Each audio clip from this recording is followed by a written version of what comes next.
Does anyone remember 2011's The Green Hornet? Despite starring one of the most popular actors of the time, having an award-winning director at the helm, and supported by an insane marketing push, the movie failed to make a splash at the box office. It was being positioned as the next big action superhero franchise, but it was forgotten about as quickly as it came. In this video, I would like to re-examine this film, to explore the history behind it, find out why we never got a sequel, and offer up some of my personal thoughts on the movie.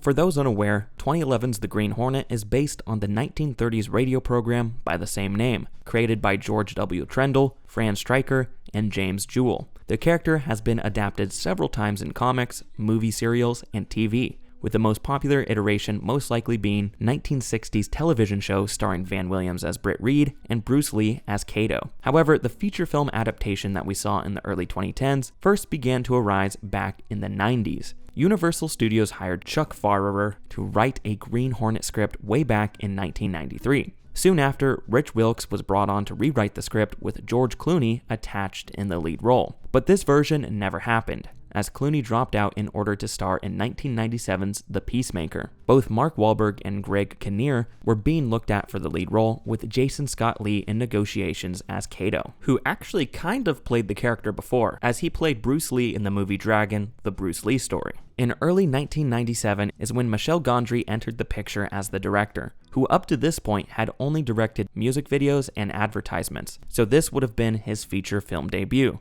Gondry rewrote the script with help from RoboCop and Starship Troopers screenwriter Edward Neumeier. This project sat in limbo for a year and a half until Gondry left and it was cancelled by the studio. Universal attempted to kickstart the project back up again in early 2000, with Jet Li in talks for the role of Kato. Around this time is when Christopher McQuarrie was tapped to pen the script. However, after spending 10 years in development hell and spending over $10 million on the project, Universal put The Green Hornet in turnaround.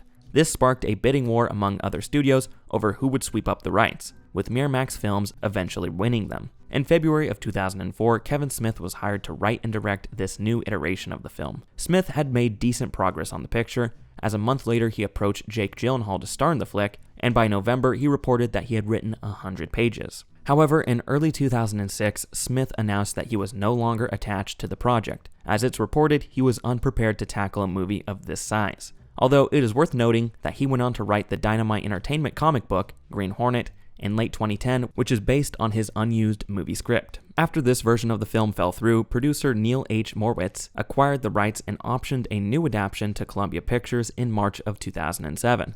This is where Seth Rogen finally entered the picture, who was set to star and co-write the film with his frequent collaborator, Evan Goldberg.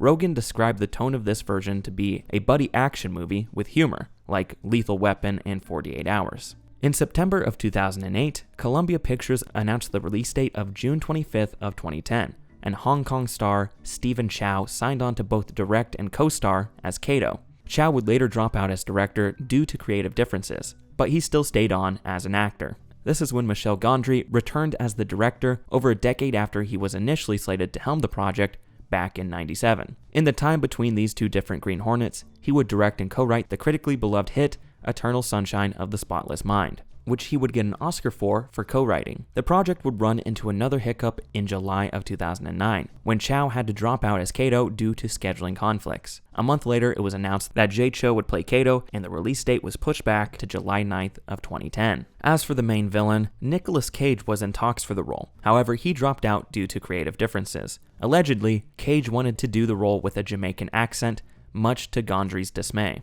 But whether or not this was the sole reason for Cage's departure is unclear. Christoph Waltz would end up in the role instead. Finally, after a decade in development hell with countless different writers, directors, and actors coming and going, The Green Hornet went into production in September of 2009. Filming primarily took place in Los Angeles, which we will talk more about in the next section.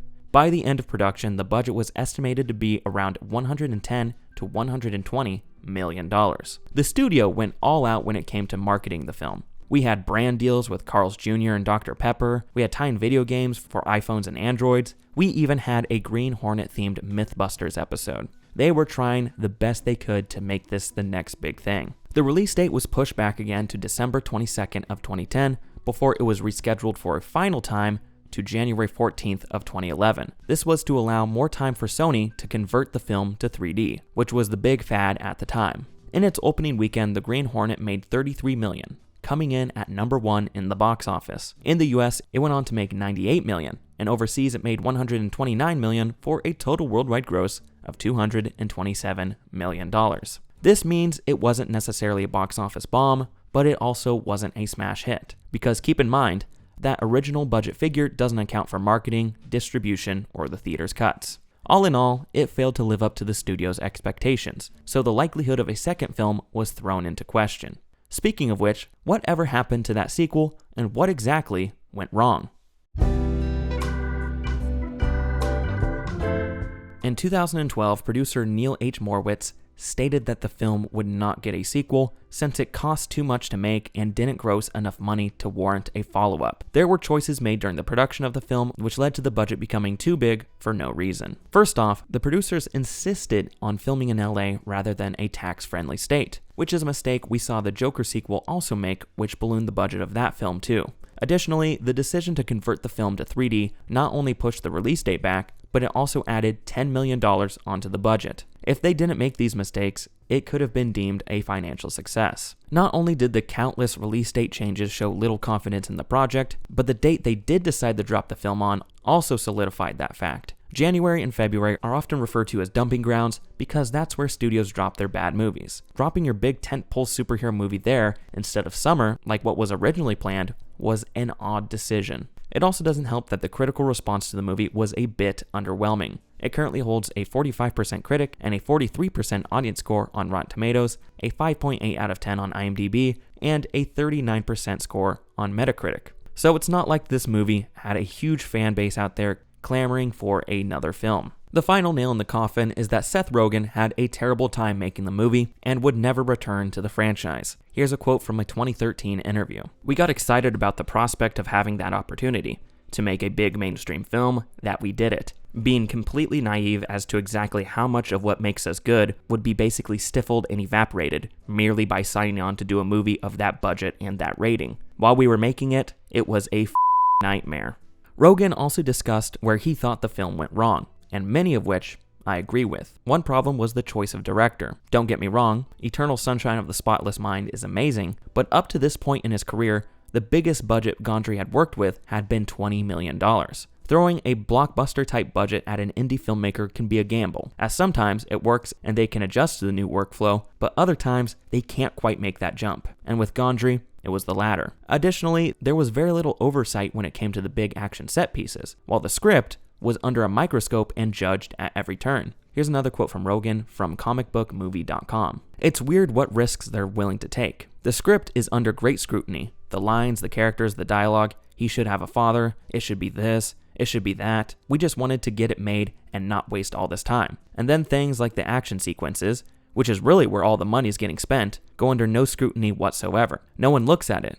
No one looks at the previs. No one looks at the storyboards. What we spent like literally $50 million on, no one checks out. And that's what's crazy. The way the money was spent and the way the money is spent on a lot of these movies is crazy." Even after the lukewarm response to 2011's The Green Hornet, Hollywood wasn't quite done with the property, as in 2016, Charon Entertainment acquired the rights intent on rebooting the franchise. Gavin O'Connor was slated to produce and direct with a script written by Sean O'Keefe, but this iteration did not come to fruition and the rights expired. Amasia Entertainment secured the rights, and in 2022, director Lee Winnell was attached as well as screenwriter David Koepp.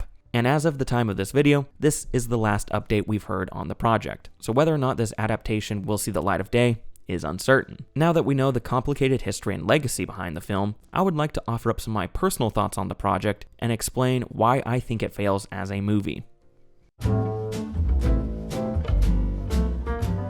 This movie takes a lot of big leaps when pushing your suspension of disbelief. Going into this, you have to leave the notion of realism at the door, and if you can do that, then you might have a good time with it. Personally, I strongly dislike the film, but I can understand why many might love it. No hate to you if you love this movie. I totally get it. My problem with The Green Hornet is that it has one joke, that being that Britt Reed is an incompetent buffoon and Kato is the real hero that gets things done. And in theory, this isn't a bad joke. The problem is, they run it into the ground. Not only do they run it into the ground, but they run it into the Earth's crust, to the mantle, to the core. And beating this joke to death comes at the expense of the entire movie's quality. Since Britt is such an incompetent idiot that can't do anything right, it makes you wonder why you should care for him or root for him at all. No, how does it work?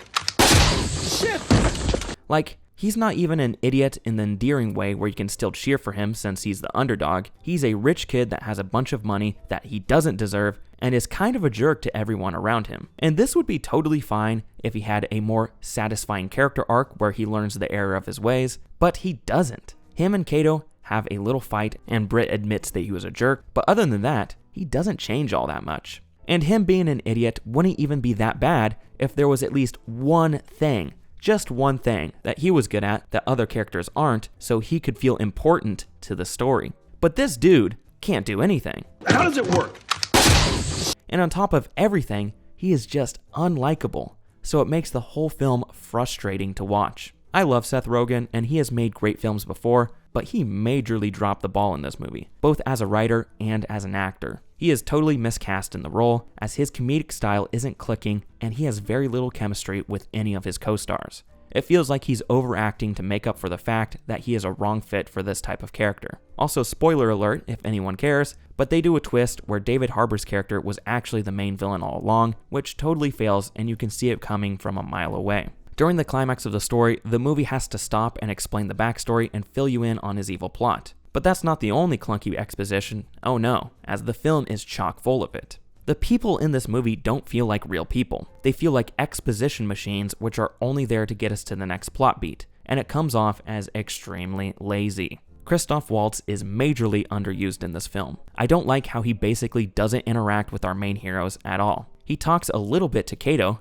but even then, most of it is over email. You would think in a superhero movie, the main villain and the heroes would actually have some interesting scenes together, but they don't. They made him out to be this powerful, intimidating villain, but the only step they took was giving him a gun that can shoot two people at the same time. Like, other than shooting people with his double gun, he does very little, and it comes off as pretty lame. They want him to be a joke character, but they also want him to be this serious threat for our characters at the same time. And this problem is prevalent throughout the entire film. I think this movie should have either leaned further into the comedy aspect, so it became more of a satire, or they should have reeled in some of the humor and prioritized telling a good story over making a joke every 30 seconds. Because where it stands right now, it's in an awkward middle ground and it makes for an uneven watch. I mean, credit where credit is due, some of the jokes are pretty funny and made me laugh. But it's extremely hit or miss since the movie has to fall back on Britt being an incompetent moron in every scene. How does it work? And just like the humor, the action in this movie is hit or miss. We get a few interesting scenes with some stylized editing and cool blocking, but at the same time, we get uninspired car chases and messy CGI. Neither the action or the comedy is consistent enough to make it a fun watch, in my opinion. But hey, I've said my piece, let's wrap it up.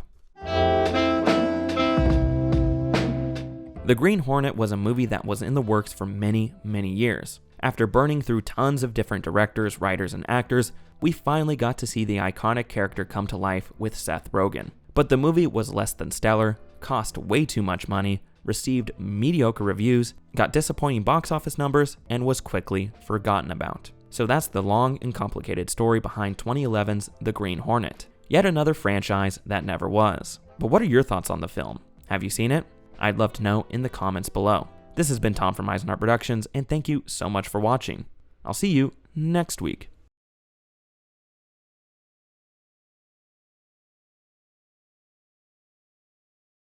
And here's a sneak peek of next week's video. One thing I will say about Geostorm is that it did something I thought was impossible. It made me have respect for Moonfall.